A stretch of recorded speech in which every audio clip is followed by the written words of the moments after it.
jadi kita makanya ini tadi ya, orange data mining, software yang dipakai. Orange data mining ini di belakangnya Python. Terus ya, teknik programmingnya kira-kira cuma kayak gini doang. Grafik mainannya. Jadi main grafik aja. Jadi gampang sekali programmingnya. Ya, jadi nggak usah takut, ini gampang banget. Yang penting nanti logika berpikirnya. Nah, sekarang sebelum terlalu jauh, saya sampai tahapan ini awalnya ukur transistor, terus kemudian saya dari ukuran tadi saya bikin nurunin secara matematik model transistor seperti apa. Udah gitu dari arus sama tegangan yang saya dapat dari transistor, saya bisa mengukur dalamnya transistor. Bisa di dalam transistor ada lapisan oksigen SiO2, ada lapisan SiO2, tebalnya berapa angstrom diukur dari arus tegangan yang ada. Kira-kira kayak gitu ya. Itu yang saya kerjain. Jadi logika berpikirnya, kita punya model, kita melakukan pengukuran, dari pengukuran kita bisa tahu kira-kira modelnya seperti apa. Dari situ masuk ke IoT. IoT juga sama, kita mengukur macam-macam. Contoh paling sederhana adalah kita mengukur apa namanya, cuaca, suhu, kelembaban, segala macam. Terus kita bisa dapetin model, dari model itu kita bisa prediksi, kita jadi dukun kira-kira hujan kapan. Betul ya? Jadi selalu pola yang dipakai di data science, mata-mata, model, nanti bisa dukun atau klasifikasi. Logika berpikirnya kayak gitu. Tadi juga kelihatan banget waktu tadi Arifal cerita segala macam, dia punya dataset, punya model, nanti bisa generate sesuatu karena algoritma yang dipakai adalah generatif, membuat sesuatu. Kalau saya algoritmanya lebih untuk klasifikasi sama prediksi, tapi dia bukan generate, gitu ya. Ini saling tolong-menolong semuanya, ujung-ujung saling tolong-menolong. Terus makin kesini, saya sering diminta sama BPKP kemarin sampai 3 minggu yang diajarin eselon 1, eselon 2, terus juga sama BPK, terus juga sama Dirjen Anggaran, sama Dirjen Perimbangan Keuangan, macam-macam lah. Intinya pas sudah masuk ke dunia itu, intinya sama semua. Mereka punya data, terus mereka punya tugas buat jadi dukun, kasih masukan ke presiden sebaiknya program yang bisa kita kerjakan yang cocok sama rakyat seperti apa. Mereka nggak ada bisa, datanya ada, jadi dukunnya nggak bisa. Jadi yang akan saya jelaskan di sini lebih banyak bagaimana teknik menjadi dukun. Sesat. Sesat. Oke. Iya. Sampai nggak bisa ngomong, speechless, sesat. Ya. Jadi teknik perdukunan banget yang akan saya ajari di sini. Tekniknya seperti apa? Oke. Sebelum terlalu jauh, ini yang standar yang sering, kalau udah sering nonton YouTube saya tahu lah. Paling sederhana pakai Google Maps ya. Pakai Google Maps. Oke, kita pakai Google Maps. Kelihatan. Oke. Terus apa yang kita lihat? Hah? Sudah mana? Kencang. Lalu lintas ya. Paling gampang. Lalu lintas. Nih. Traffic nih, lalu lintas. Oke. Ini kelihatan trafiknya. Oh, di sini trafiknya parah nih. Parah nih ya. Oke. Warna hijau lancar, lancar ya. Warna merah, macet. Google tahu dari mana? GPS. GPS ini siapa? HP. HP-nya terus ngapain? Kirim data ke Google. Ikhlas ya. Jadi lagi tolong lihat, perhatiin baik-baik.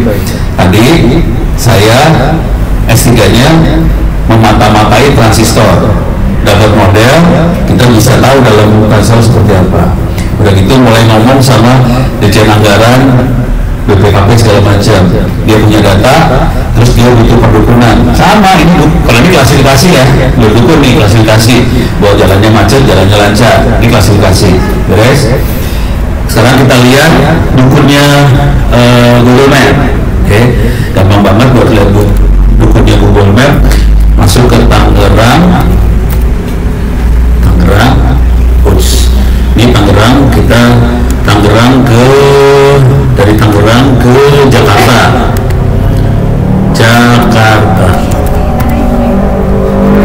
Ini perjalanan ke Tangerang Jakarta hari Minggu, lancar ya, lancar. Jamnya ini kan live now, jam 1 siang, kita pindahin di part F. Jangan jam 1 siang, saya turunin ke pagi-pagi aja biar kelihatan agak macet. Jam 7.30 ya, karena hari Minggu lancar artinya lancar, beres ya, Minggu lancar, percaya kan? Saya tadi pagi udah, ini namanya history, beres. Sekarang kita rubah, ini kan hari Minggu, Sunday 30 Juni ya. Oke, sekarang kita lihat kemampuan Google untuk melakukan perdukunan. Next, Senin ya, udah kejadian belum? Hah? Belum kan? Macet lancar? Kok tahu? Ya merah. Kok Google bikin merah? Dari mana Google masih warna merah? Dasarnya apa? Histori yang mana? Dari masa lalu ya. Masa lalu paling bawah misalnya bulan yang sama tahun lalu, paling bawah lagi minggu lalu, paling bawah lagi kemarin, gitu kan? Dia lihat rata-ratanya, terus dia bisa forecasting, prediksi minggu depan, besok jam sekian macetnya di mana aja. Terus ya, tugasnya data science cuma 2, kecuali tadi yang tiba-tiba AI ya. Kalau yang ini 2, satu klasifikasi, satu lagi prediksi. Terus ya, dah, oke. Saya kasih lihat contoh satu lagi yang lain. Masuk ke Topet lah, Topet, Tokopedia. Oke, apa ini? Hah? Oh, kegedean? Oh gitu. Terus dia apa, reload? Kok susah banget sama Topet? Oh, reload. Oke. TikTok juga ya. Ini ada iklan kan? Iklan setiap orang sama atau beda? Beda. Kenapa bisa beda? Histori pencarian, histori lagi belanja. Jadi sama tekniknya, mata-mata lagi. Jadi ingat ya, proses ini semua mata-mata. Oke. Nah ini jadi masalah, jadi proses mata-matanya. Masalah besar mata-matanya waktu saya mulai ngajarin orang BPKP, BPK segala macam, Dirjen Anggaran. Ini Dirjen Anggaran kejadiannya sampai mereka dimarah. Jadi mereka manggil lama, kenapa? Soalnya dimarahin sama Muslim Mulyani.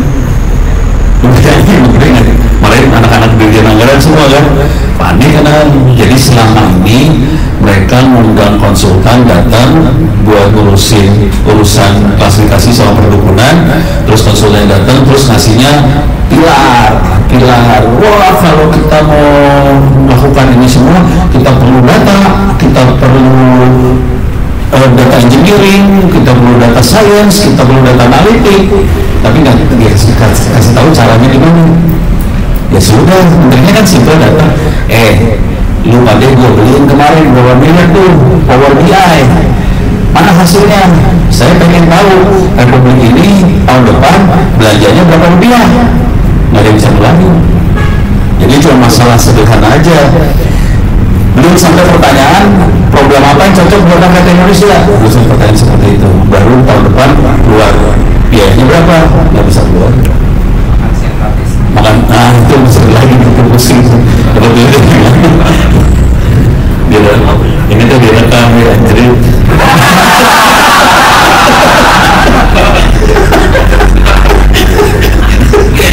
terus ya. Nah ini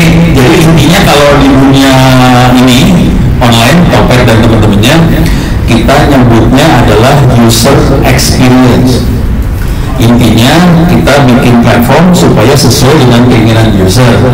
Sesuai dengan keinginan user dalam arti informasi yang dikasih ke user cocok sesuai dengan kemauan kita. Padahal yang dilakukan adalah dia melakukan mata-mata dulu, si orang sukanya apa, nih orang sukanya apa, dikasih iklan sama informasi yang sesuai dengan kita suka.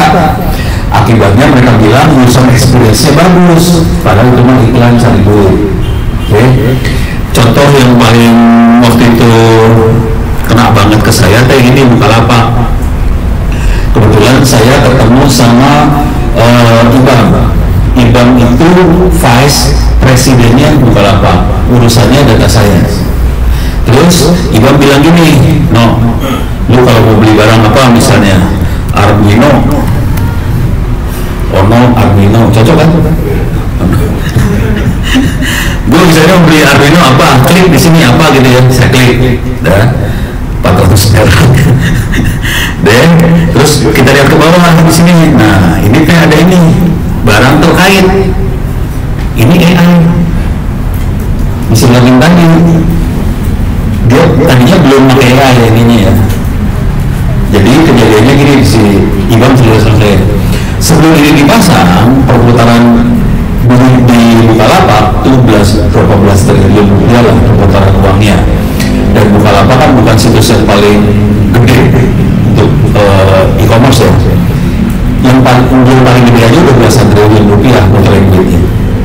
Ditambahin ini, dia ukur ini naikin sekitar berapa ratus miliar tambahan lagi. Kan caranya gini, orang yang beli itu beli apa juga kan? Ya udah. Kan orang pas ngeklik ini pas ngeliat, wah ini saya juga butuh, beli lagi, beli lagi.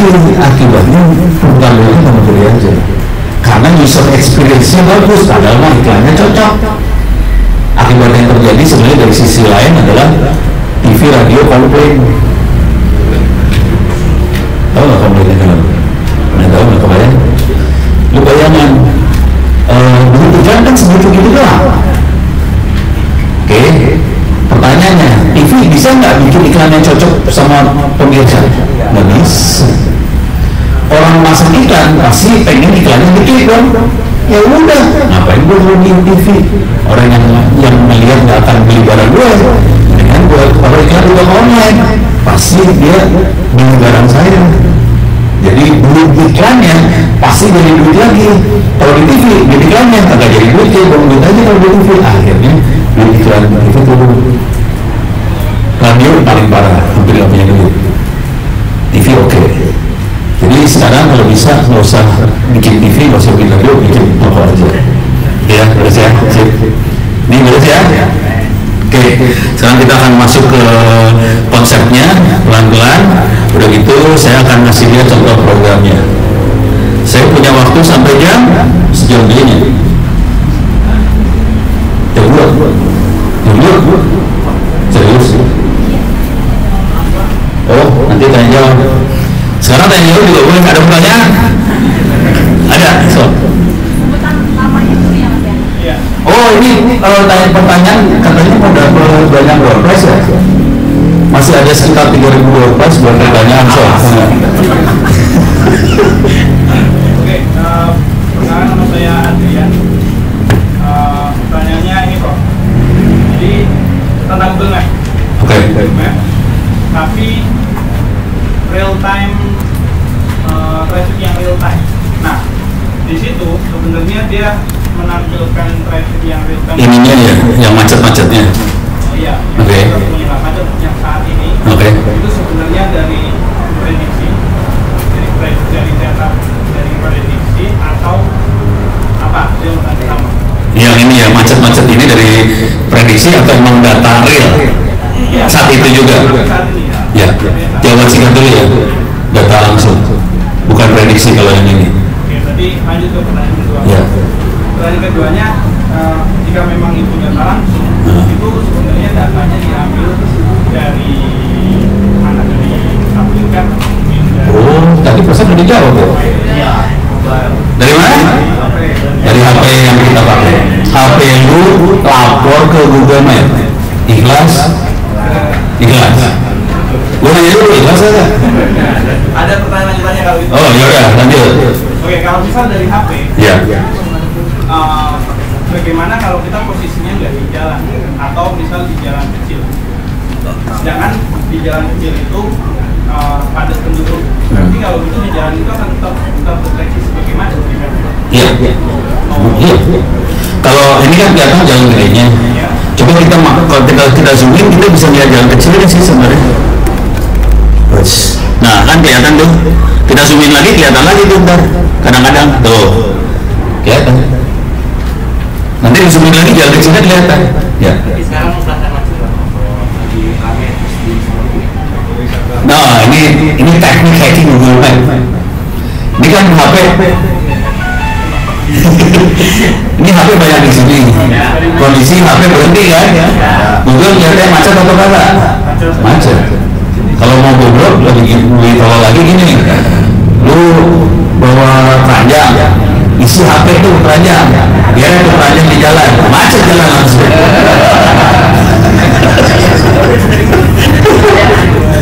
Terus ya, iya, minta maaf ya Google sebenarnya tolol. Cuman kita nggak tahu bahwa Google tolol, itu aja sih sebenarnya. Terus ya, oke, keren kan? Nah ini yang terakhir tadi teknik hackingnya. Teknik hackingnya adalah kita bikin data yang salah. Cara ngasih data yang salah adalah kita masukin HP dalam keranjang, HP digeret, jadi Google-nya nyangka ini HP lagi pelan, padahal memang sengaja kita bikin HP-nya jalannya pelan, banyak. Jadi ketipu di Google, cuma gitu doang sih. Nggak ada, ya. Termasuk ini nggak sih navigasi yang di mobil itu? Kan punya. Gue navigasi mobil gue masuk Google Maps. Iya maksudnya dia termasuk menghitung data itu juga nggak? Navigasi di mobil. Oh, navigasi apakah lapor ke Google juga? Ya lapor lah. Ini kan Android kan. Terus Androidnya masuk ke internet juga kan? Ya udah lapor dah. Iya dah. Selamat deh. Ikhlas nggak pertanyaannya? Nih kalau mau melihat ikhlasnya ini gini dah. Jangan lupa pada sakit hati semua. Klik. Di sini kan ada your timeline nih. Your timeline. Klik. Oke. Your timeline kan kita record kita kan selama beberapa tahun ke belakang itu kemana aja. Ini saya selama beberapa tahun ke belakang kemana aja kelihatan. Terus ya. Nih saya jalan di Sumatera Barat kelihatan muter-muter akhirnya Sri Pauno orang Sumatera Barat kelihatan tuh. Terus jalan di Singapura ke sini lagi honeymoon di Singapura ke sana gitu kelihatan. Bohong. Udah gitu kalau kita ini kalau kita klik di sini dia bisa ngasih lihat lebih detail mana kemana aja. Nih bisa lihat lebih detail tanggal berapa kemana aja kelihatan udah. Ini di mana nih? Ini lagi di Malaysia ini teh ini ke Hatay gitu dah pokoknya dah ke Thailand gitu ya gitu deh terus ya sih mau ikut udah lewat histori gitu jadi kita kelihatan kemana aja. Kalau cowok-cowok bapak-bapak ini biasanya bisa tahu tempat massage yang enak di mana kelihatan.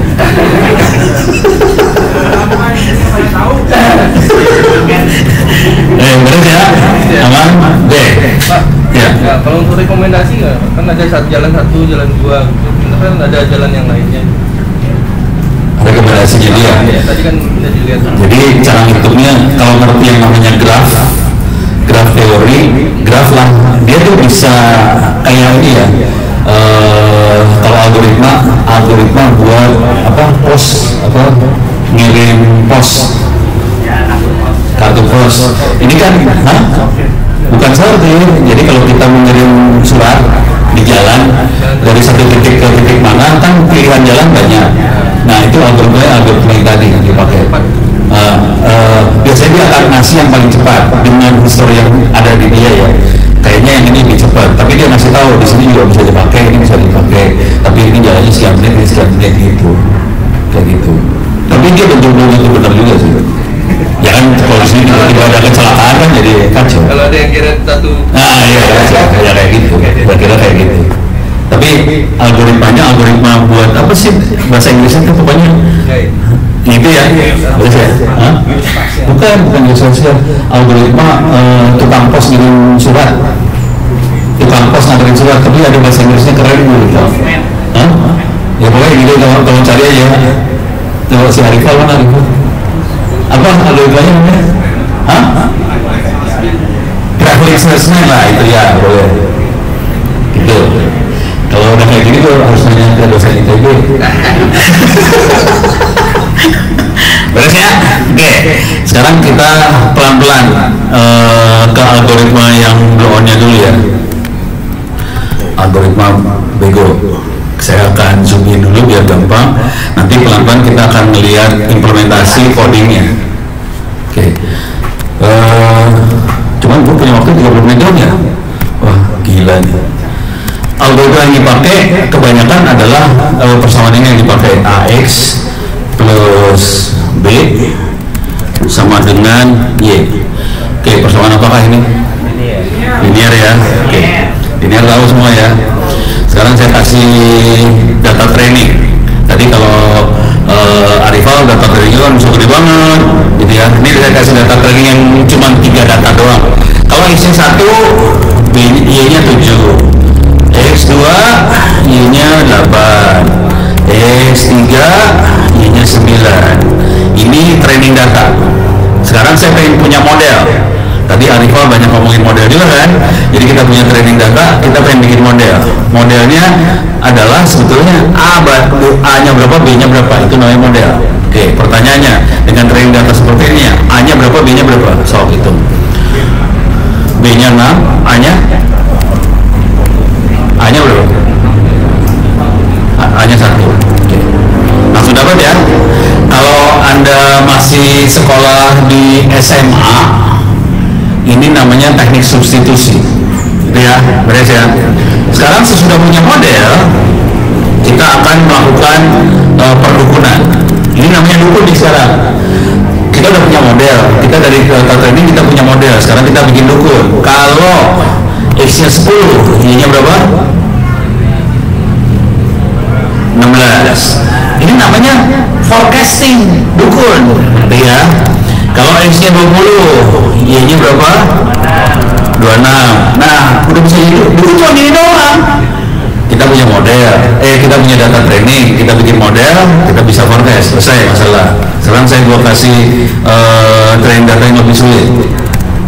Kalau saya punya suhu 29 derajat Celcius, humidity 30%, oke. Perhatian X-nya 2 variabel ya, suhu sama humidity.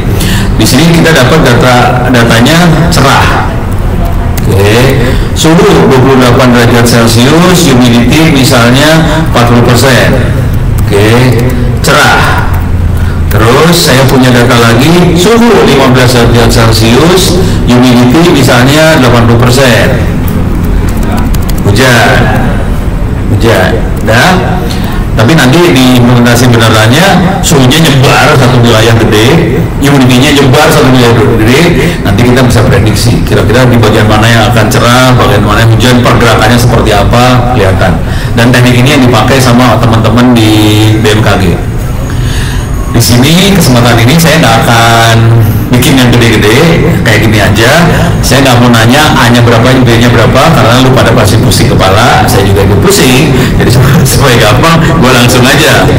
Kalau gue punya suhunya 16 derajat Celcius, humidity-nya 90%. Kira-kira apa?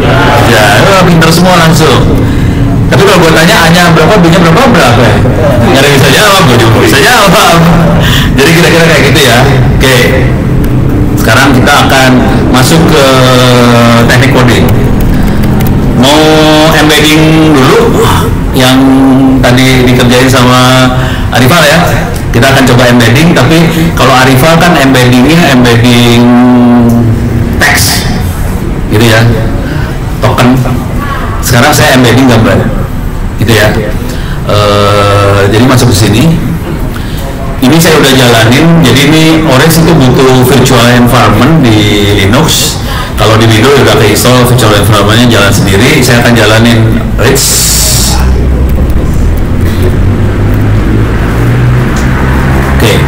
orange,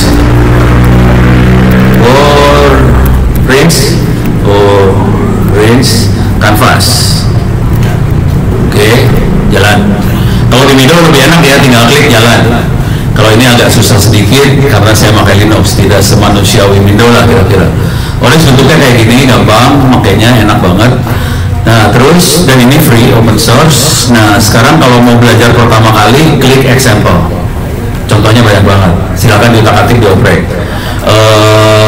Video YouTube saya juga banyak soal kayak gini ya.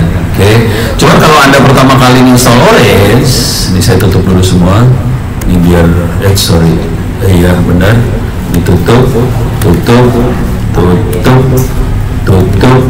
Nih dia. Kalau pertama kali install Orange, Anda cuma dapat yang data transform visual model evaluate unsupervised. Ulang ya, data transform visualize model evaluate unsupervised titik. Sisanya yang di bawah ini saya install tambahan free. Di sini ada data analytics, textable, text mining, network view. Text mining dan sebagainya ini bukan NLP, tapi dia lebih apa ya, menganalisa statistiknya teks. Kalau blow-blowanan lah ya. Jadi ini bukan NLP. Contoh, dia bisa buat ngitung, kalau kita punya teks, kita bisa ngitung kata ono ada berapa, kata ITCAM ada berapa, kata tangsel ada berapa. Kita bisa ngitung seperti itu. Terus keluarnya, contohnya adalah keluarnya word cloud. Udah, cuma gitu doang. Jadi kita bisa ngelihat isu apa yang banyak ada di teks tadi, gitu doang. Jadi belum sampai, ini bukan LLM ya. Jadi lebih kayak gitu. Nah yang ini semua bisa diinstal, image analytics segala macam bisa diinstal dengan cara klik option add-ons. Nanti kita bisa install free. Oke, sekarang saya akan melakukan analisa image. Saya di sini ada fasilitas. Ini problem ini yang gue kerjain. Ini kita programming ya. Ini bukan gambar, bukan. Ini bukan AutoCAD, bukan. Ini harus diklik kayak gini. Klik kiri, digeret ke kanan, lepas. Oke, ngerti semua kan? Lu bayangin, gua ngajar di Dirjen Anggaran, gua harus ngomongnya kayak gitu. Serem gak lu? Republik itu kayak gitu tuh. Terus bapak-bapak, kalau pengen lihat gambarnya, ini ada tulisan image viewer, saya klik kiri, digeret ke sebelah sana, lepas. Supaya bisa melihat image apa aja yang saya mau ambil, saya klik yang di sini, nanti kelihatan saya punya folder domestic animal, ada 20 gambar di situ. Gambarnya gue bisa ambil dari internet sih, contoh-contoh gambarnya. Gambarnya seperti apa?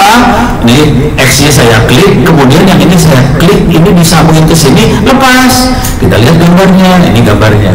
Gua ngomong, bayangin Ono ngomong kayak gitu di Dirjen Anggaran yang beli Power BI harganya miliaran. Apa nggak stres tuh gua?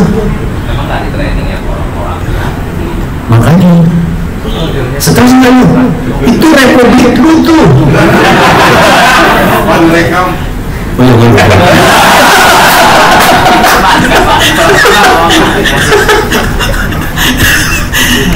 Oke, ini beresnya di gambar. Tadi waktu Arifal cerita, kita ada V1, V2, V3. Ini kalau kita manusia gampang membuat klasifikasi kan. Ini sama ini satu keluarga. Mana lagi? Ini ayam sama ayam, mana lagi ayamnya? Satu keluarga. Ini kucing sama ini kayaknya satu keluarga nih, sama-sama keluarga lucu. Terus ya. Jadi kita sebagai manusia gampang. Oke. Bisa nggak kita mendeteksi ini? Cara sederhana kalau sebagai logika manusia, cara deteksinya gampang. Yang kaki 4 satu keluarga tuh, kaki 4, kaki 4, kaki 4. Yang ada sayapnya satu keluarga tuh, ayam sayap-sayap. Yang ininya lehernya panjang satu keluarga lagi. Keluarga sayap-sayap tuh leher panjang, tapi itu manusia. Yang tadi kaki 4, leher panjang tuh namanya fitur. Fitur itu kalau di persamaan AX plus B sama dengan Y, fitur itu adalah X-nya. Sayap, kaki, bulu, buntut, itu X semua. Ada buntutnya kagak, cotreng. Ada ada apanya apa enggak contreng. Terus Y-nya itu apa? Y-nya kelompok buruh, kelompok kaki empat, itu X-nya ya. Nah, gimana cara dapat A dan B-nya? Nah, itu tadi Arifal sempat bilang kita ukur distance, jarak antar fitur. Jadi ini kaki empat jaraknya sama dong, jaraknya 0 satu grup. Nah itu kalau udah mulai ngitung jarak, itu kita mainannya unsupervised learning namanya. Beres ya? Coba kita praktekin nih sekarang. Untuk hitung jarak, gimana caranya? Kita melakukan embedding dari si gambar tadi. Nah, cara embeddingnya gimana? Ini ada image embedding nih, diklik, set, kirim di sebelah sana. Image embedding yang kita punya apa pilihannya? Di sini ada Google Inception V3. Ada pilihan apa lagi yang lain? Ada Squishnet, ada VDE, ada Painter, apa tuh banyak banget. Kita pakai Google Inception, kan Google keren. Makhluk apakah itu Google Inception V3? Kita coba lihat Google Inception V3. Ya, biar serem kita lihat gambarnya seperti apa. Nah, neural network, mampus lu. Serem banget lah neural network. Jujur, saya belajar ini sendirian. Gua tanya sama dosen-dosennya Arifal tuh, siapa ya? Waktu itu ya. Wah, dosen itu lah gua tanyain adik kelas gua kan, adik kelasnya ono. Neural network tahun. Wah, pokoknya komputer kerjanya kayak nggak bisa ngomong dosa. Sebentar.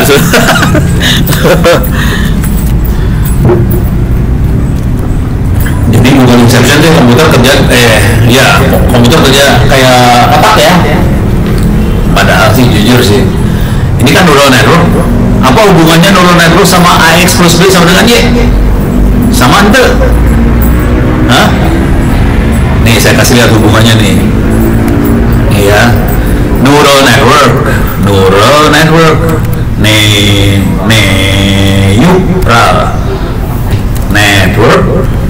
sama AX plus B sama aja. Oke, coba kita lihat. Harus di enter saja. Kumaha itu mana? Harus ditutup ya. Oke, enter. Kenapa keluar di sini terus ya? Hah? Apa? Jawabannya? Oh ini harus ini gini, terus gimana? Oh resume browsing, terus gimana caranya ngeluarin dari resume browsing teh? Goblok gue. Oh ini diklik lah, ya nggak ada efek ya kelihatan sih udah ada goblok buat yang ini ya sudah sama ya udah ini gua tutup aja dah, pusing gua. Buka baru aja lah, pusing. Oh iya gambarnya beda ya, neural network. Oh jangan yang ini ya, ini ya. Nah kita lihat gambarnya ya, nih gambarnya kayak gini nih. Ini perhatiin nih, kalau kita perhatiin yang ini, klik yang ini aja ya.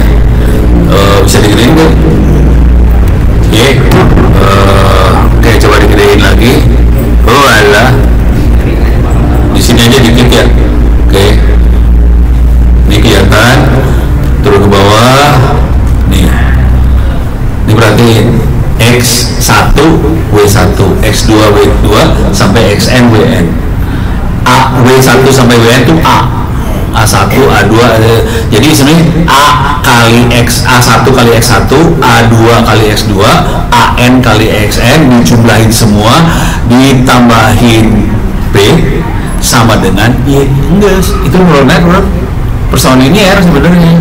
Sebetulnya kalau dalam bahasa sederhana, AI, machine learning, berusaha menyederhanakan masalah dunia menjadi masalah persoalan linear. Padahal masalah dunia kan bukan linear kan? Ya, tapi ya kalau nggak bisa dihitung, ya kepaksa kita bikin linear. Beres ya?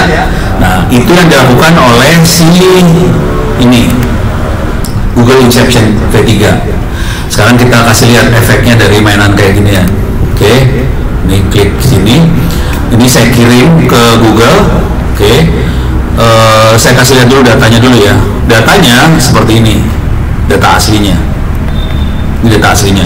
Jadi cuma nama file, PNG, kilobyte, pixel, width sama height-nya pixel kali pixel. Udah. Oke. Setelah dikirim ke Google, kita lihat efeknya. Ini setelah dikirim ke Google, efeknya adalah kita punya data ini dan di sini kita punya fiturnya. Dapat 2000 sekian, 2047 fitur dapat. Sekarang kalau kita mau bikin ngitung mengelompokkan, kita akan ngitung distance. Ya udah, kita hitung distance nih sekarang. Pakai unsupervised learning, kita akan hitung distance. Ini distance diambil, kita hitung nih distance-nya. Oke, setelah dapat distance kita lihat cluster kelompoknya seperti apa. Ini masukin ke cluster, ini kelompoknya. Kira-kira kayak gitu kelompoknya. Cuman kita kan pusing kalau lihat kayak gini ya. Kan tulisan aja, garing. Coba kita lihat gambarnya. Ntar kita lihat image, bukan embedding, ke image viewer, disambungin ke cluster. Oke, kita lihat sekarang ini gambarnya. Sekarang kita lihat nih. Oke, gambarnya belum keluar ya. Sekarang saya klik di sini.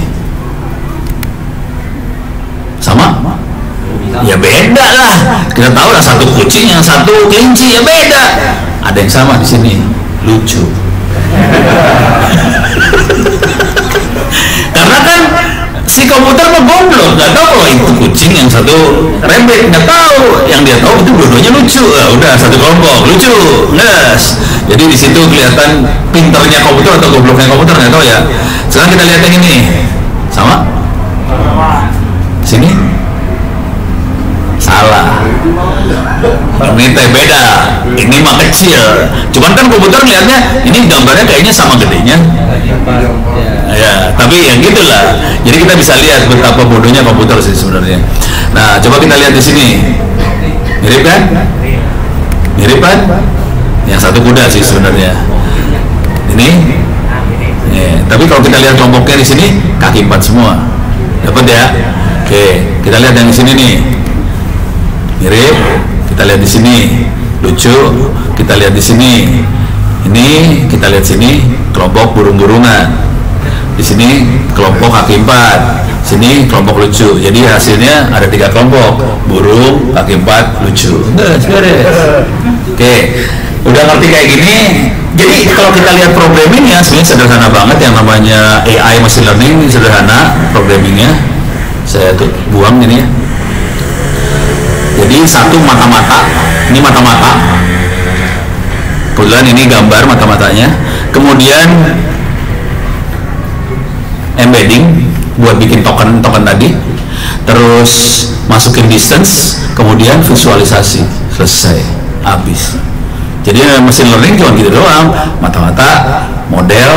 Jadi yang ini namanya data engineering, kalau kemarin Pak itu ngomong ya. Ini namanya data science, kemudian visualisasi, data analitik masuk. Selesai.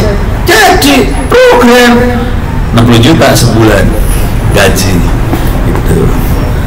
Itu kalau istilahnya Pak Sido tadi masalah layar ke bawah ya.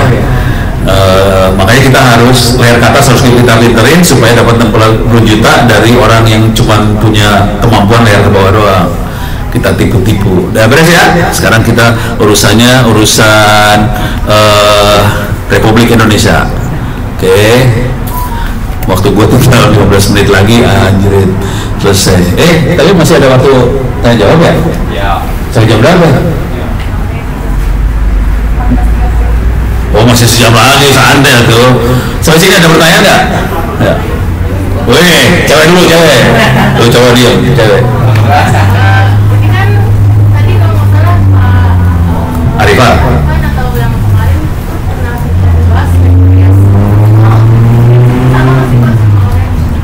Itu yang bias tuh, ini contohnya bias tuh.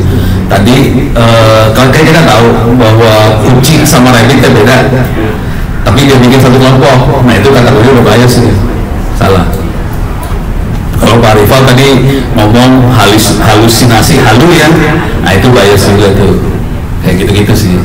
Bias tuh kira-kira kayak gitu. Beres ya? Oke. Ya. Sorry. Banyak banget yang nanya ya.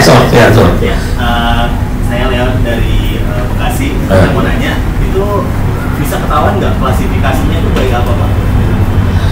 Itu dia dari, kan tadi kan kita masukin ke embedding ke Google ya, terus dia dapat apa ya, fitur-fitur, terus ada angkanya tuh fitur. Jadi baik, dia hitung jarak. Fitur ini sama si makhluk ini fiturnya sama nggak sama makhluk yang ini? Kalau sama, dekat, itu dikelompokin jadi satu. Tapi dia mengoptimasi dari 2047 fitur. Ribuan fitur dioptimasi, kemudian dia kelompokkan. Teknik yang sama nanti setelah kayak gini ya, udah dapat kayak gini, kita bisa bikin model segala macam sih. Dari model nanti kita bisa gini, kita buat pengenalan wajah. Ini wajahnya orang bukan, dia udah punya model nih.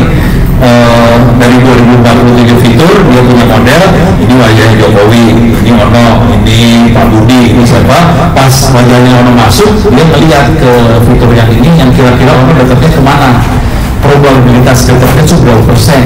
Nah kayak gitu sih, jadi mainnya di fitur ya, beres. Terus di embedding dulu gitu. Kalau Arifal tadi embeddingnya teks, token. Oke, token ini akan ngomong sama token apa-apa, ini dia sebagai fiturnya. Kalau ini fiturnya adalah adik kaki berapa, kalau istilah saya ya. Boleh saya? Sih, yang ini deh, kamera dulu ya, Pak. Kasihan dia dari tadi. So. Ini aku penasaran sama penggunaan aplikasinya. Ini kan kan import image itu udah ada foldernya. Itu sebelum itu udah diprogram dulu nggak sih? Beberapa kan programnya masukin import image view, sama beberapa yang lainnya kan. Itu sebelumnya itu udah program. Iya, saya bukan program sih, saya download. Jadi caranya cuma gini doang, nyari filenya di sini.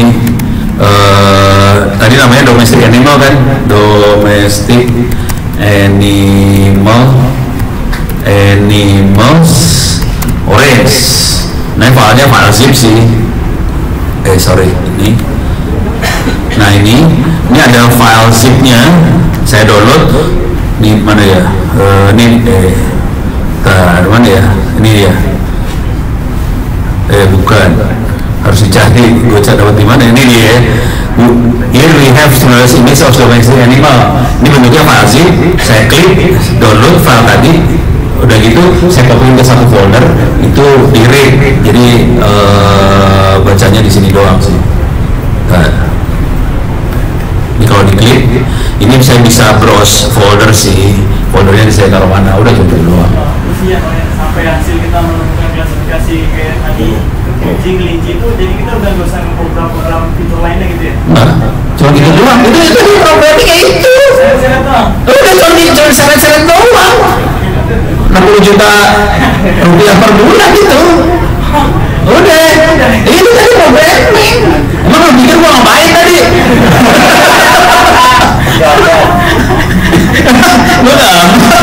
Programming. Aduh, dosen programming salah ngajar. Udah beres. Oke, beres ya, Pak. Ya. Yang pertama sebenarnya itu yang tadi Prof bilang bahwa di balik orange itu ada Python. Nah itu berarti Python bahasa Python itu membentuk ini. Iya. Ini bahasanya Python, di belakangnya Python sih. Cuman supaya manusiawi dia bikin kayak gambar-gambar kayak gini. Tapi Python belakangnya. Yang kedua, saya mikir gini karena saya guru. Saya juga guru Pak, kita sama. Ini korban.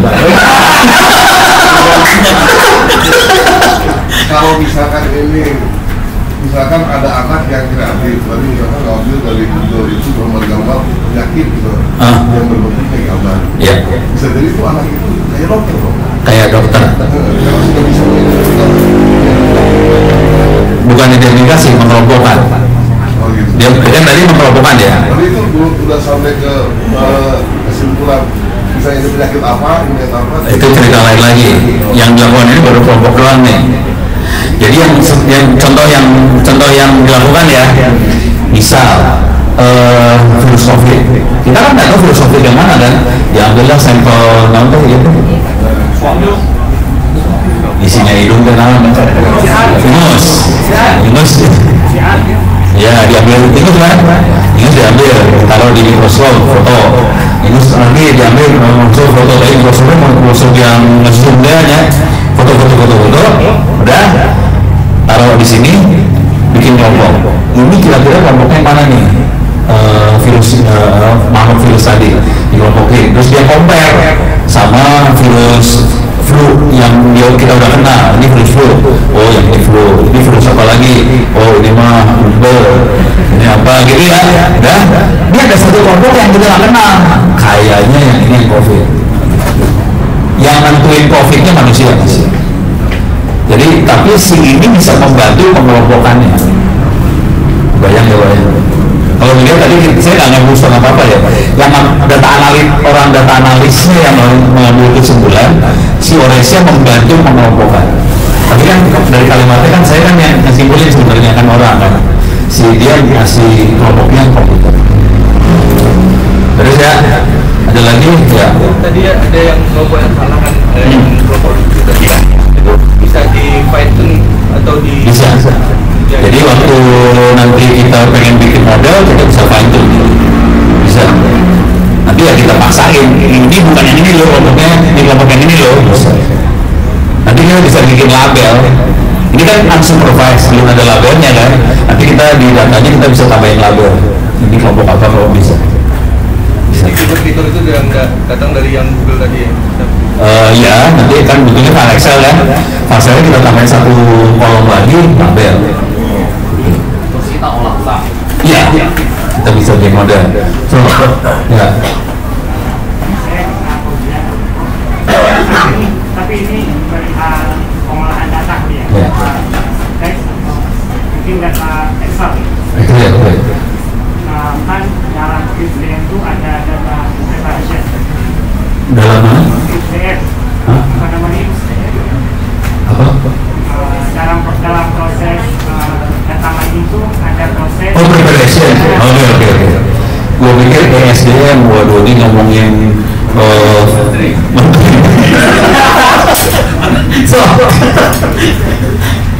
saya tuh dulu pernah itu ya mencoba mengolah data.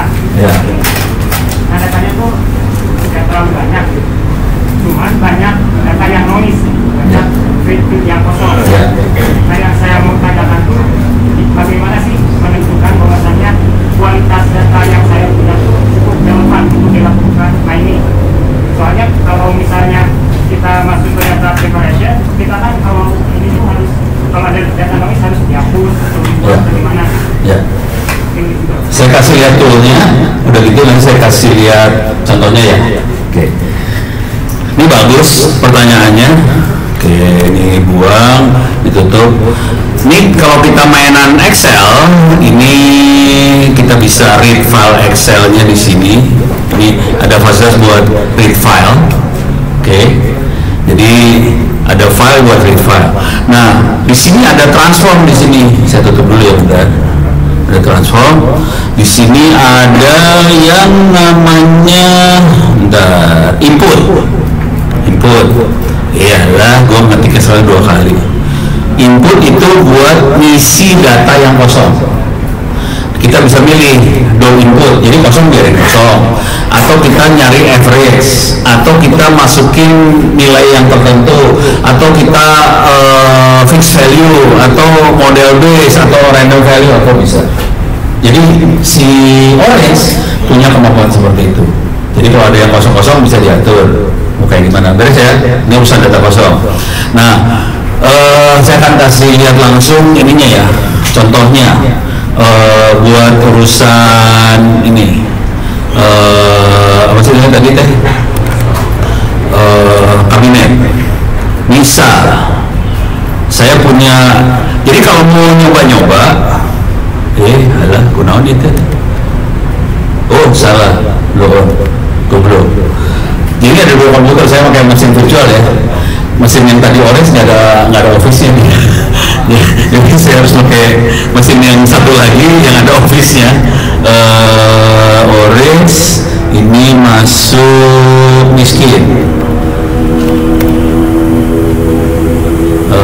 Read only boleh. Nah, saya punya file Excel seperti ini nih.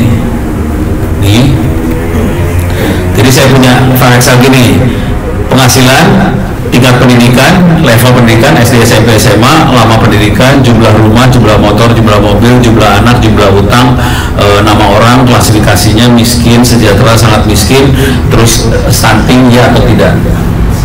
Nah, ini bisa aja saya kosongin segala macam, nanti kita bisa proses. Oke. Nah, yang jadi masalah di sini, saya ulang ya, tolong dipikirin di kepala, kira-kira yang sumbu X mana, yang sumbu Y mana. Pertanyaan saya lebih ke yang sumbu Y mana. Oke. Ini ada penghasilan, pendidikan, lawan pendidikan, rumah, motor, mobil, anak, utang, nama, klasifikasi, stunting. Y-nya mana?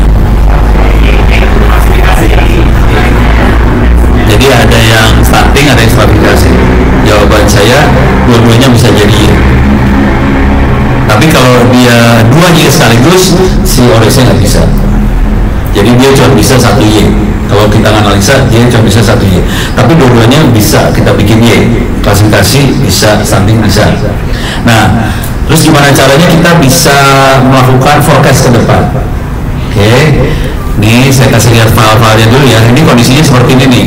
Oke, datanya seperti ini, penghasilannya 2 juta, 1,5 juta, 1,7 apa, terus pendidikannya SD, rumahnya nggak ada, segala macam.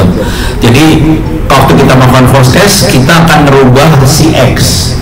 Kalau penghasilannya kita naikin berapa, efeknya gimana ke klasifikasi? Orang dari miskin bisa sangat miskin jadi miskin nggak? Miskin bisa jadi sejahtera, mana dari parameter ini mana yang akan merubah Y? Bisa. Nah, cara mainnya juga kita bisa bikin file baru, misalnya nih miskin penghasilan. Ini penghasilannya saya kali 10, kira-kira kayak gitu.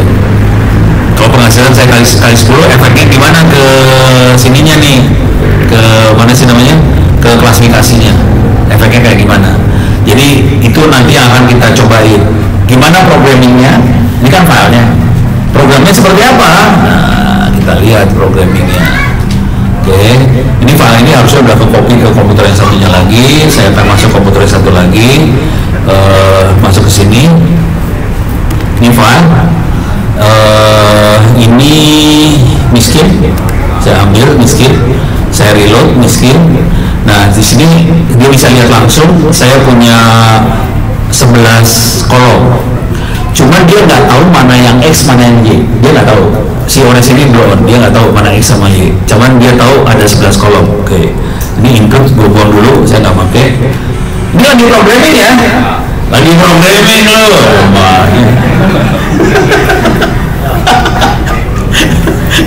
Oke, sekarang saya akan select kolom. Dia punya kemampuan select kolom nih.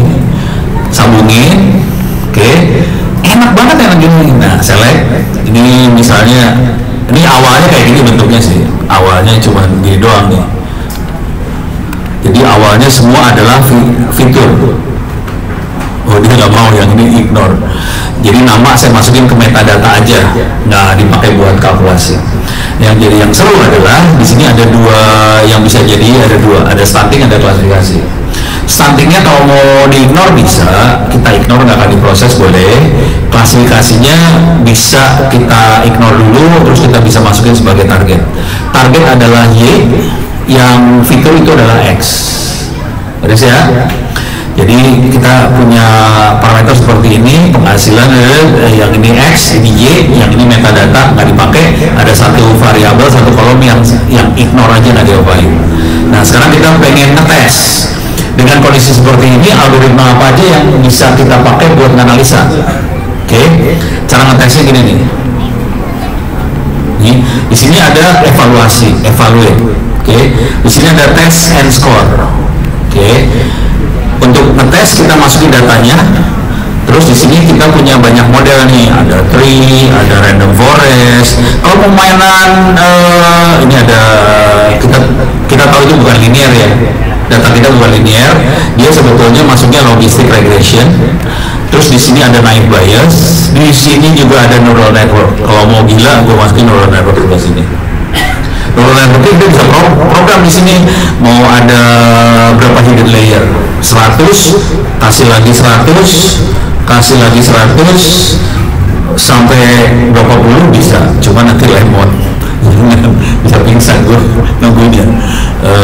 Terus solvernya apa, terus nanti activationnya mau pakai apa, relu, activation yang B tadi ya. Oke, dah.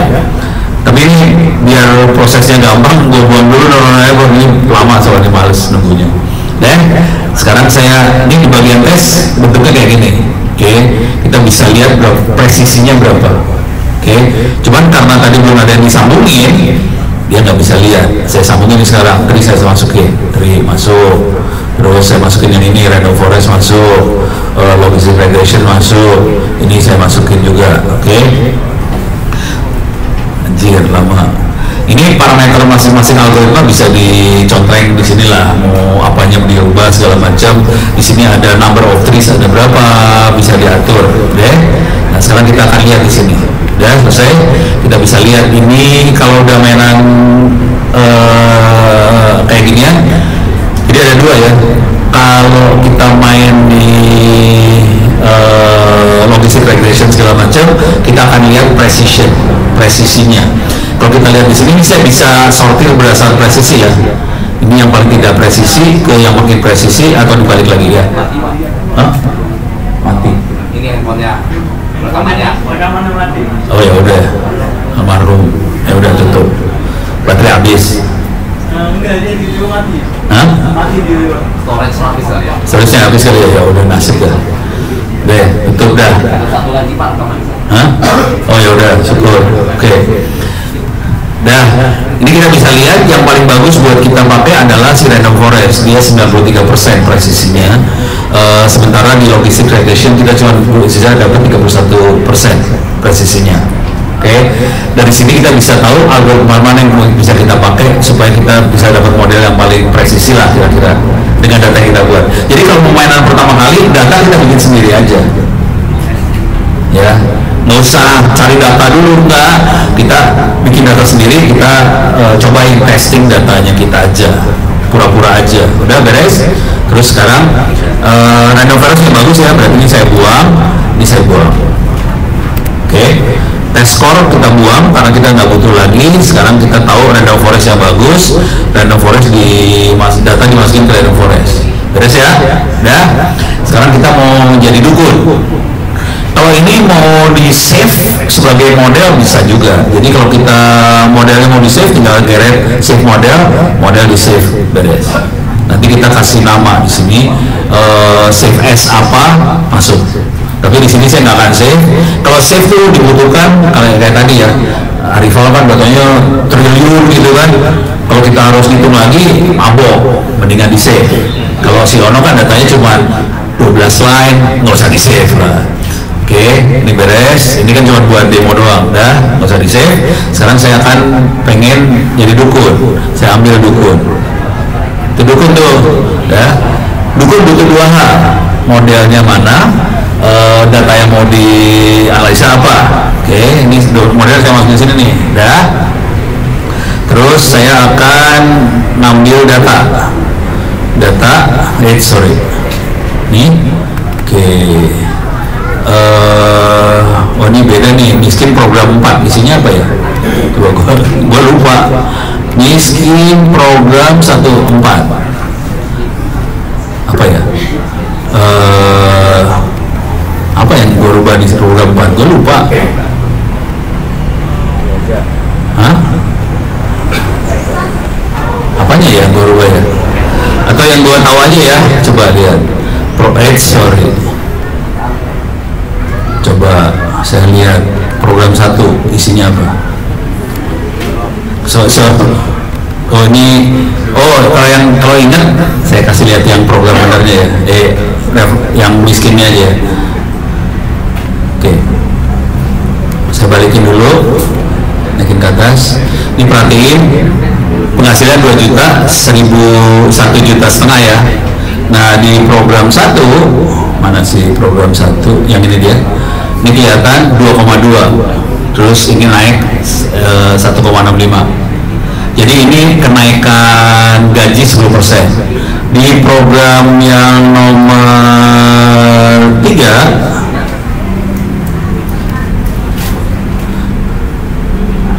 apa yang oh ini pendidikannya SMA tadi tadinya SD di sini ya. Jadi kalau ke SMA, berarti SMA dari SD tambah 6 tahun tuh. Terus ini jadi pendidikan 12 tahun segala macam ya. Oke. Jadi yang program 1 itu naikin penghasilan 10%, yang program 2 ini program pemerintah ya. Program pertama adalah naikin penghasilan 10%. Program kedua pemerintah di sini adalah naikin pendidikannya 6 tahun dari yang ada. Efeknya apa ke kemiskinan segala macam tadi ya, klasifikasinya. Coba kita lihat. Masuk sini. Ini programnya program 1 aja. Oke, saya reload. Ya. Nah, sekarang saya harus sama bentuknya. Jadi select kolomnya harus sama, kolom mana kemana. Nah, ini saya harus sama ini. Stunting saya bikin ignore, klasifikasinya masih sama. Oke, udah. Ini sama kayak gini ya. Kalau kita lihat yang di sebelah sini, sama kan? Stunting kita masukin ignore. Ini sama. Sekarang kita masukin data yang mau di ini ke sini. Udah. Kita lihat kan efeknya. Di sini Random Forest bilang yang data pertama miskin, ini miskin nggak berubah. Ini miskin sejahtera, miskin jadi sejahtera. Jadi ada beberapa miskin jadi sejahtera. Jadi dengan cara kita naikin, nanti caranya gini kira-kira, dengan cara menaikkan penghasilan 10%, ternyata dari ini ada berapa nih? 33 orang dari 33 ya total. Dari 33 responden akan ada 1, 2, 3, 4, 5, 6. Ada 6 dari 33, 6 akan berubah status, naik dengan cara naikin penghasilan 10%. Kita bisa naikin 6 orang. Jadi kita 6/33 yang naik kali 100%. Gitu cara ngomongnya ke Pak Presiden. Udah ya? Nah, sekarang saya akan merubah pendidikan. Efeknya gimana dengan pendidikan? Ini adalah prediksi bagaimana ngasih saran ke Presiden, Menteri dan sebagainya dari data yang ada. Datanya sama sebetulnya, cuma kita rubah. Kita paksain, kita rubah, naikin 2% segala macam. Nah, ini sekarang saya masuk ke program 2. Program 2 tadi tingkat pendidikannya yang diubah banget ya, 6 tahun. Oke, udah beres. Sekarang kita lihat di sini efeknya. Miskin 1 sangat miskin jadi miskin. Ini miskin jadi sejahtera cuma 2. Jadi investasi naikin rakyat Indonesia 6 tahun cuman akan merubah 2 orang dari 33 ini. Jadi kalau merubah dari sangat naik tingkat, mendingan kita naikin penghasilan 10%. Itu kalimatnya dari ini. Dan nanti harus di-compare dengan biaya ya. Anggaran APBD atau APBN-nya harus dialokasiin berapa buat naikin 10% tuh programnya seperti apa, anggarannya berapa, buat naikin 6 tahun programnya seperti apa, anggarannya berapa, gitu jadi beres. Terus kita masukin ke LM-nya Arifa supaya kelihatannya keren banget gitu, tapi datanya yang ini yang dipakai. Jadi datanya dipakai, masuk program Arifa, kata-katanya udah keren, udah langsung gaji berapa tuh kira-kira? Penasehat Presiden, Watimpres berapa kira-kira? Jadi sebulan, gue nggak pernah jadi Watimpres. Oke, benar. Selama ini mereka banyaknya pakai menyan. Oke, sampai sini dulu. Ada pertanyaan? Ya. Tadi yang pertama itu kan tadi ada newsletter ya, berarti itu sumber datanya bisa ambil dari MIS gitu ya? Data ininya, sumbernya. Kalau kejadian yang sedang terjadi sekarang, mahasiswa saya bekerja sama di Bapeda, dinas di Bapeda Tangsel. Bapeda punya data banyak, mereka kesulitan buat jadi dukun. Jadi dari data itu, data yang milik asli gitu. Gue data bohong dari barusan. Data gede kalau di enter tuh langsung dia muter. Berarti dia bisa ambil terus dia bisa diolah dari visi ini aja ya. Iya. Kemudian pertanyaan saya mungkin ini ya, itu bisa nggak kalau dijadiin skripsi Terus yang kedua, kalau cara jualnya itu gimana? Dari sini. Jadi instruksi ya? Saya bukan jadi instruksi, saya jadiin paper jurnal ya. Bisa kan? Boleh ya. Saya masuk ke paper jurnal aja. Contoh real, paper jurnal, silakan masuk JTK. Oh no. Oke. Ini ya. Comparing machine learning sama human. Judge. Satu Indonesia Award. Klik di sini. Nih kelihatan ini program apa? Ores ya. Yang nulisnya satu orang, Ono sendirian. Mau tahu bikin papernya berapa lama? Seminggu. Selalu lagi. Nih saya download nih PDF ya. Download. Ini paper jurnal, saudara-saudara, paper jurnal. Nih, oke. Coba lihat. Tuh, oresnya keluar ya. Jadi yang gue pikirin si siapa namanya reviewer jurnalnya kagak tahu gue akan subscribe. Di subscribe ditaruh di jurnal loh. Di subscribe orang taruh di jurnal. Belum banget, brandnya pokoknya. Oh, nih jujur sih waktu itu saya masih belum pakai ChatGPT ya, jadi masih pada murni pikiran Ono. Terus sekarang gue pakai ChatGPT, gue pakai cepet deh. Apalagi tahu lihat tadi Arifah bikinnya kayak gitu, anjir gila banget. Nih, nah sebenarnya kesimpulannya cuma gini doang sih. Nih di sini nih, saya gedein ya. Oke.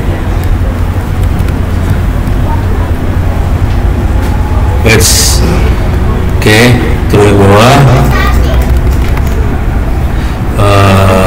Ini dia. Jadi intinya kalimatnya cuma hasil prediksi dari Orange dengan hasil. Jadi saya compare sih sebenarnya antara perhitungan Orange sama penilaian dari Pak Emil, Bu Nila segala macam, di compare sama. Akibat dari sini Bu Nila ngamuk ke saya. Ngamuknya gini. Jadi kejadiannya gini. Ini kan datanya saya pakai data Satu Indonesia Award. Ini kan Satu Indonesia Award nih. Yang tadi saya jelasin tadi ya. Ini Satu Indonesia Award dan kita punya data sekitar waktu itu masih sekitar 12 tahun. Bayangin tiap tahun ada 10.000 nominasi. Bentuknya teks. Kalau teks kayak gini nilainya berapa? Kayak orang ngasih nilai file nilai ujian esai. Kalau tulisan kayak gini nilainya berapa? Tulisan kayak gini nilainya berapa kan? Yang ngasih nilai ini Pak Emil Salim, Bu Nila, segala macam tadi ya. Udah. Terus saya ambil dapetin A dan B nya kan. Udah. Terus ada nominasi baru kan, di compare dengan modelnya kan, keluar nilai dong. Ini ada 60 nih harus nilai nih, 60 hajar ke situ ya. Udah dapat kan nilainya. Berapa lama kira-kira hajar dari 60 biji ke sini? Sebenarnya kurang ajar loh, 15 menit lah, soalnya manual kan, klik, upload, 15 menit kan, selesai. Pak Emil, Bu Nila, segala macam seminggu. Jadi saya 15 menit selesai, terus langsung posting ke mereka nih, ke panitia segala macam. Udah selesai ini nilai saya gitu kan, langsung Bu Nila, sialan kenapa? Udah selesai aja, saya belum selesai. Amok, dimarahin Bu Nila. Ya perjuangan. Jadi kalau pertanyaan cuma jadi tesis saja udah bisa, paper jurnal bisa, gampang. Seminggu jadi, asli. S2 bisa. Hah? Iya, S3 juga bisa. Waktu Bu Nila baca ini, waktu saya nulis ya, jadi sebelum kejadian ya, kan paper jurnal udah selesai, saya tulis ya. Udah gitu, saya nanya siapa yang namanya mau saya masukin juga nih, kan nggak enak dong, tahu diri dong. Ini kan data-data lu. Udah muncul, wah tulisannya kok kayak tulisan profesor. Oh ya siap. Gitu, bisa, gampang. Udah saya, oke ya. Pertanyaan? Ya, ntar yang itu ini. Ini gimana caranya kita bisa mendapatkan suatu data trend di sosmed atau website gitu? Apakah kita harus ngambil datanya terus taruh di Excel dulu, atau mungkin kita bisa langsung gitu langsung dari Orange-nya, sama seberapa akurat data yang bisa kita dapat dari tren tersebut, apakah fake atau real gitu? Oke, pusing. Tapi ginilah, kalau masalah keakuratan itu biasanya gini, akurasi yang kita pikirkan sama akurasi si komputer beda sebenarnya cara berpikirnya ya. Oke. Data tren tuh contohnya kayak gini nih. Datanya seperti apa supaya biar melihat tren. Kalau tren tuh satuannya waktu kan biasanya ya. Nah, contoh datanya tuh kayak gini nih. Contoh data tren. Ini bukan tren itu ya. Trennya anggaran. Ini dia. Bentar. Ini anggaran. Jadi saya bikin data trennya seperti ini nih. Tahun 2000 sekian, ini anggarannya berapa? Ini kira-kira 2024 anggarannya berapa? Bisa hitung nggak dari situ? 700, bisa kan? Jadi kalau buat belajar pertama kali, bikinnya kayak gini nih. Tanggal sekian, jam sekian, tulisannya apa? Tanggal sekian, jam sekian, tulisannya apa? Nanti dari situ kita bisa melihat tren sih. Kira-kira kedepannya seperti apa. Jadi saran saya, jangan mikirin canggih-canggih, jangan langsung diprogram, bikin manual seperti ini. Terus kita sebagai manusia bisa nggak kita mengira-ngira? Gitu. Kalau manusia udah ngira-ngira, nanti mesin itu bedanya sama manusia. Mesin datanya lebih banyak banget. Kalau ini kan cuma dikit. Dan ini saya cuma buat ngetes algoritma. Jadi kalau saya ngetes, saya mau data dikit dulu, saya tes algoritmanya. Bener nggak sama yang Ono pikir? Kalau udah bener, mari kita tes pakai data gede. Tapi algoritmanya udah bener dulu, gitu ya. Jadi tadi pertanyaannya, kalau kita mau data tren, media sosial segala macam, ngetesnya gimana? Kira-kira kayak gini cara mainnya. Terus ya, jadi kita bisa lihat ke depan. Nah sekarang masalahnya masalah akuratnya. Akurat mesin sama akurat manusia beda. Akurat mesin itu kira-kira gini. Ini kan secara mesin ini 700. Oke. Secara manusia belum lebih 700. Kenapa? Manusia tahu tahun 2024 itu presidennya ganti. Jadi Gemoy kan? Nah, pada saat Gemoy masuk, tentu ada program lain. Namanya apa? Makan siang gratis. Apakah dia jadi 700? Enggak tahu. Menurut komputer 700, tapi komputer kan goblok, nggak tahu bahwa akan ada Gemoy. Nah itu bedanya. Secara akurat secara mesin sih 700, tapi secara manusia kayaknya enggak deh. Soalnya anggarannya pasti meledak. Berapa triliun tuh? 17 triliun, kan? Berapa?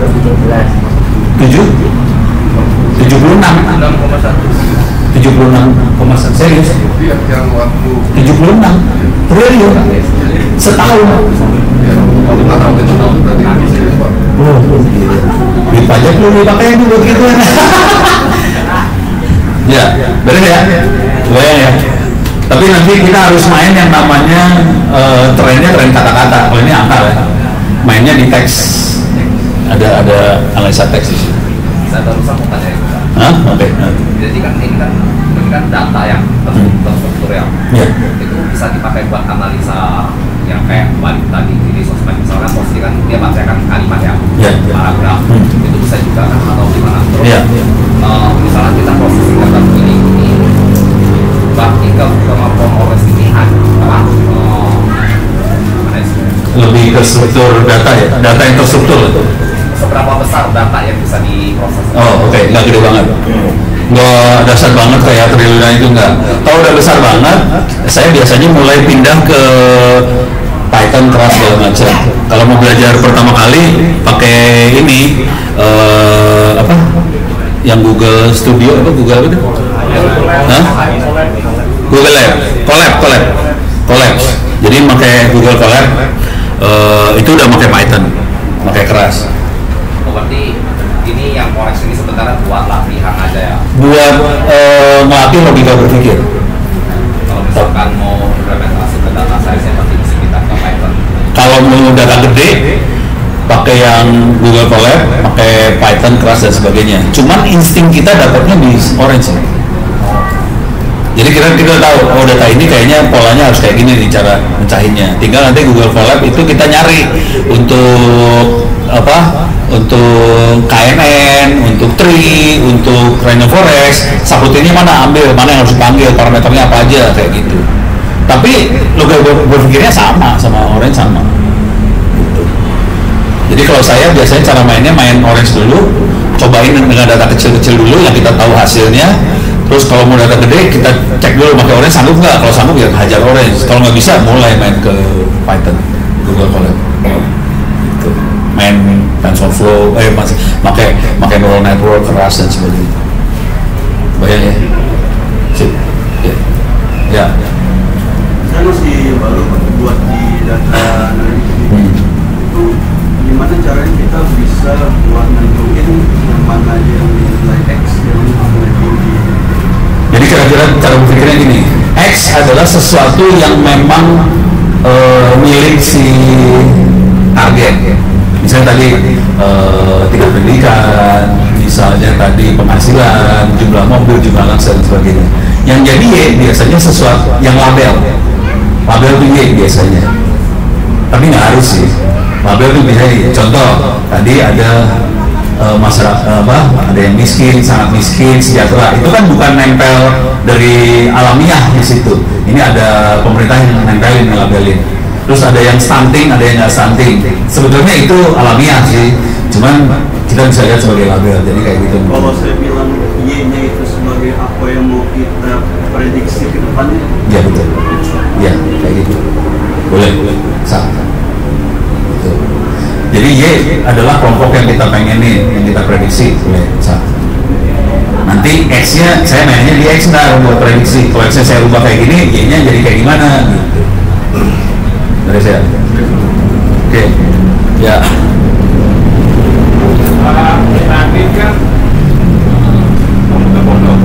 Iya. Jadi kita bisa membedakan antara sapi dengan orang yang sedang merata. Iya. Nah, untuk meminimalisir itu apakah kita perlu tambah parameter lagi atau bagaimana? Dan kalau misalkan dia lewat mana kita sampaikan? Kalau saya cenderungnya, ini bukan saya aja sih, Google dan teman-temannya juga sih, cenderungnya manusia yang ngelabelin akhirnya. Jadi komputer akan ngelabelin awal, tapi komputer bakal salah nih. Nanti ada kan unsupervised, nanti keluar kelompoknya. Waktu kelompoknya kan kita bikin label nih, nanti labelnya dicek ulang sama manusia. Ini labelnya benar belum? Oke, lewat. Oh ini salah, label ganti orang.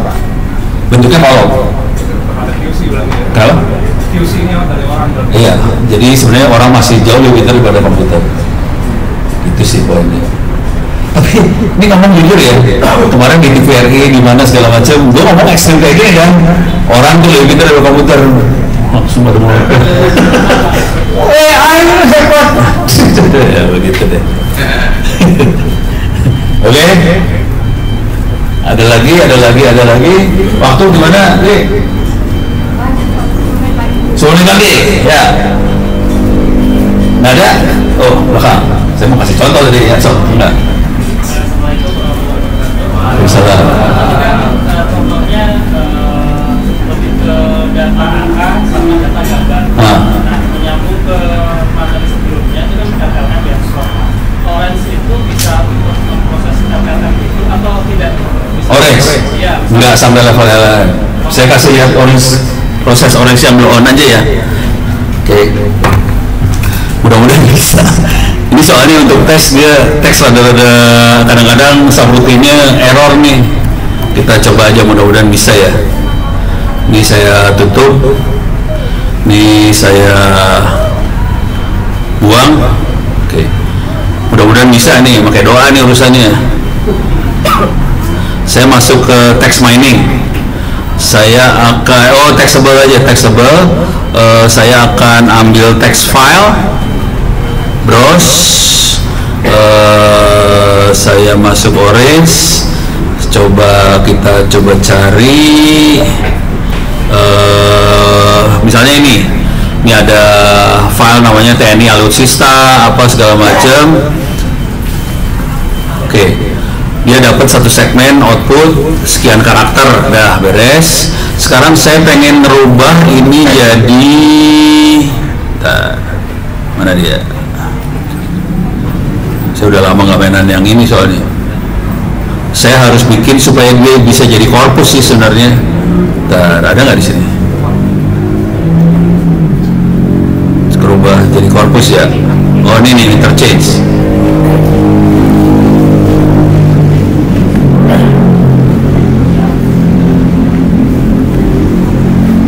Konversi untuk korpus, dia udah jadi korpus. Oke, sekarang saya harus ngerubah lagi. Bisa nggak jadi Word? Oke, coba saya mau ngerubah jadi Word sih sebenarnya.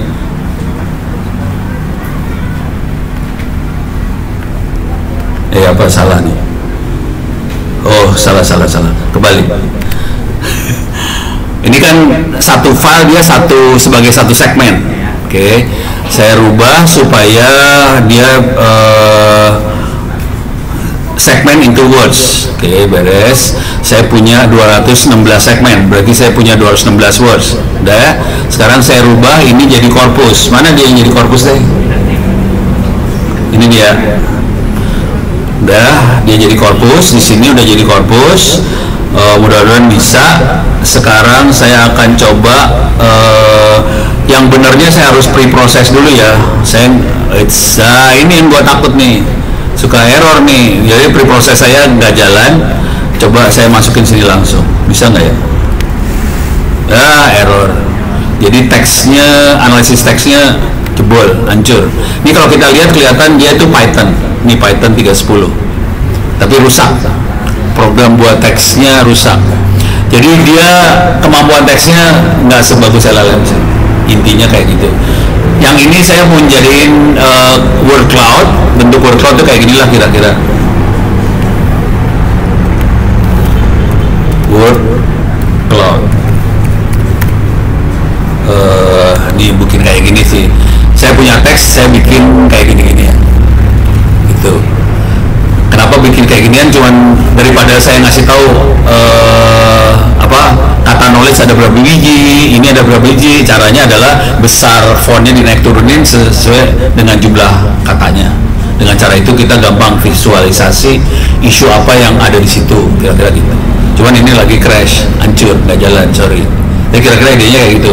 Jadi kalau ini dibandingin sama LLM, kalah jauh. Bagusan yang sono.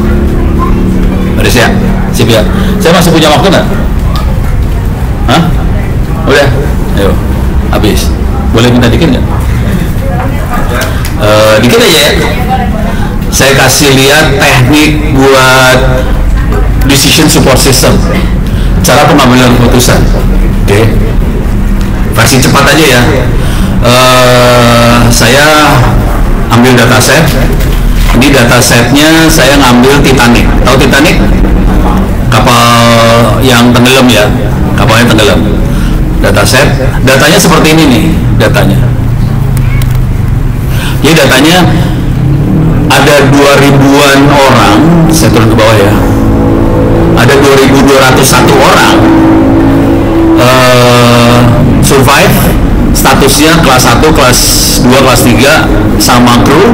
Umurnya adalah dewasa anak, terus jenis kelaminnya laki perempuan. Oke. Sekarang saya langsung pakai, harusnya prosesnya harus kita tes dulu algoritma mana yang bagus ya. Cuman saya langsung aja pakai tree. Oke. Saya akan melihat bagaimana cara malaikat maut ngambil keputusan sebuah kapal Titanic tenggelam dengan muatan 2200 orang. Ada yang kelas 1, kelas 2, kelas 3, ada yang dewasa anak, ada laki perempuan. Ini malaikat maut datang ke kapal yang mau tenggelam. Parameternya seperti itu. Yang pertama kali dilihat sama malaikat maut yang mana? Apakah kelas, umur, atau jenis kelamin? Mana? Umur? Ada lagi yang lain? Hah? Kelas? Oke, kita lihat ya. Dari data yang ini, datanya data donor Titanic ya. Dia malaikat maut ngambil putusannya seperti apa? Ada yang umur, ada yang kelas nih. Oke ya, kita lihat. Umur maksudnya kalau lu tua bakal mati duluan ya. Dipersilahkan. Bayangin lu punya mahasiswa model kayak gitu, enaknya dia tahu diapain tuh. masuk ke reviewer. Reviewer adalah decision tree, jadi pohon keputusan. Oke, kita lihatin hasilnya ke sini. Oke, kita levelnya turunin ke 2 level. Yang pertama kali lihat adalah jenis kelamin, laki perempuan, bukan umur, bukan kelas. Jadi salah lu pada. Jadi ini setelah saya targetnya yang yes ya, yes artinya yang hidup ya. Jadi lihat jenis kelamin, male itu bakal mati, perempuan itu akan hidup. Jadi kalau kapal mau tenggelam, sarannya pertama kali yang dilakukan adalah pakai rok.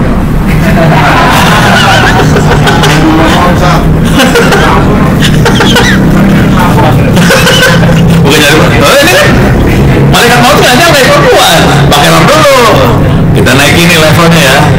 Nah sekarang setelah statusnya kita lihat, perempuan akan dilihat nanti kelas 3 atau kelas crew first second. Di sini kalau lihat warnanya, kalau lu perempuan kelas 3 mati, kalau lu perempuan kelas 1, 2 atau kru hidup. Terus kalau laki-laki yang dilihat bukan kelasnya, umur. Kalau lu anak hidup, lu dewasa mati. Gitu. Ntar kita bisa terusin lagi. Ini adalah teknik pengambilan putusan dari data. Kita punya data, nanti kita proses ngambil keputusannya kayak gimana. Gitu. Ini banyak sih, nanti contoh-contoh banyak banget sih, enak, lucu. Terus ya, ini yang omongan ini adalah data analisisnya. Tadi ada data engineering buat ngambil data science buat modeling, data analis buat yang ininya. Terus ya, sip. Oke, terima kasih banyak. Saya kembalikan kepada Ibu.